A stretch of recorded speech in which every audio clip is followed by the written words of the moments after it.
মুগ্ধ, আমি পানি চাই, আমি পানি চাই, আমি পানি চাই, তখন আপনারা বলবেন, মুগ্ধকে চাইবেন আপনারা। মুগ্ধ স্বর্গ থেকে বা বেহেশত থেকে ফিরে আসতে পারবে না। পানি কে দেবে আপনাদেরকে?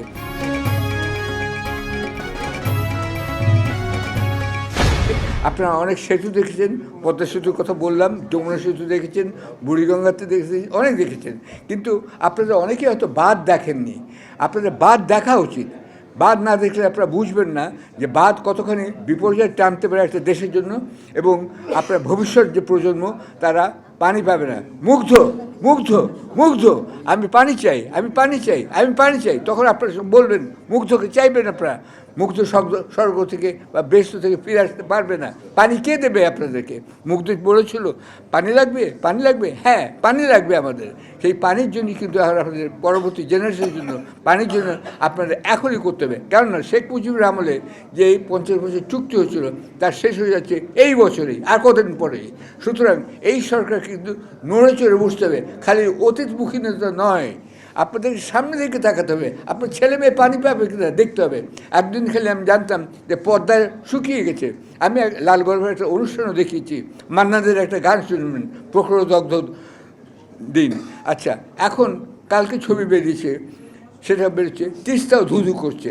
আমি নিজে সেখানে গিয়েছি, আমি বললাম তো, আমি নিজে বাঁধ দেখতেও গিয়েছি, বাঁধ কী করতে পারে। আসোয়ান ড্যামে আমি চড়েছি। সুতরাং আমার একটা অনুরোধ থাকবে যে বাংলাদেশের এই বাঁধ বিপর্যয় থেকে যেন মুক্তি পায়, এটা দেখার জন্য। সৈয়দ টিপু সুলতান, যিনি আন্তর্জাতিক ফারাক্কা বাঁধ কমিটির চেয়ারম্যান, তিনি নিউ ইয়র্ক থেকে এসেছেন, তিনি কিন্তু বলছেন আরেকটা কথা, সেটাই কিন্তু ইম্পর্টেন্ট। সেটা হচ্ছে যে বাঁধ যাতে এখন বড় বিপদ হচ্ছে যে ভারতের যে 56টা নদীর পানি এখানে এসে পৌঁছায়, সেই 56টা নদীর পারস্পরিক সংযুক্তির ফলে আপনার বাঁধ is not the problem anymore, problem সেই সংযুক্তি। অর্থাৎ আগে ফারাক্কা বাঁধ যদি এখানে ছিল, পানি এখানে কতখানি এলো সেটার টিউসের বন্টন নিয়ে চুক্তি হচ্ছে, কিন্তু এখন পানি এখান থেকে চলে যাচ্ছে সারা ভারতে। সুতরাং পদ্মা কেন, তিস্তা কেন, আরও নদী এইভাবেই শুকিয়ে যাবে। সেটার জন্য আপনাদের বিরুদ্ধে এখন থেকে কাজ করতে হবে। আমি অনুরোধ করছি সম্প্রতি আরেকটি সভাতে যে উপদেষ্টা যারা আছেন তারা সবাই যেন গিয়ে বাঁধ দেখেন। Seeing is believing. সুতরাং কানে কথা শুনবেন না, আপনারা যান সেখানে। আমি আসওয়ান ড্যামে বা বাঁধে, ইজিপ্টে যেটা সবচেয়ে বড় বাঁধ, আমি কি করে গেলাম, একজন সাধারণ ভিজিটার হিসেবে গিয়েছি। আপনারা ইন্ডিয়াকে অনুরোধ করুন যে বাংলাদেশ থেকে তরুণ তরুণী, ছাত্রছাত্রী, অভিভাবক যে কেউ যেন যে কোনো সময় একজন পর্যটক হিসেবে ফারাক্কা বাঁধের উপর গিয়ে দেখতে পারে এটা কতখানি বিপজ্জনক এবং মারাত্মক হতে পারে বাংলাদেশের জন্য। এটা আপনারা করুন, আপনারা দেখুন, এবং যে নতুন চুক্তি করবেন সেটা বিবেচনা করে করবেন।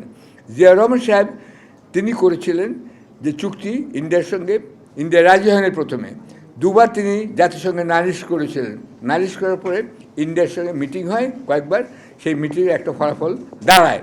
সেই মিটিংয়ে 1976 বোধহয় সেটা কার্যকর করা হয়, সামথিং লাইক দ্যাট, আমি ডেটটা ভুলে যাচ্ছি। যাই হোক, আপনাদের কথা হচ্ছে বর্তমান সরকারের অনুরোধ, বাংলাদেশের স্বাধীনতার সার্বভৌমত্ব বজায় রাখতে পানি লাগবে, পানি লাগবে, পানি লাগবে। সুতরাং এটা মনে রাখবেন যে আপনারা তাড়াতাড়ি সেখানে যান। পাবলিক রিঅ্যাকশনে আপনার মতামত দিন। আপনার মতামতই পারে দেশ গঠনের নতুন পথ দেখাতে।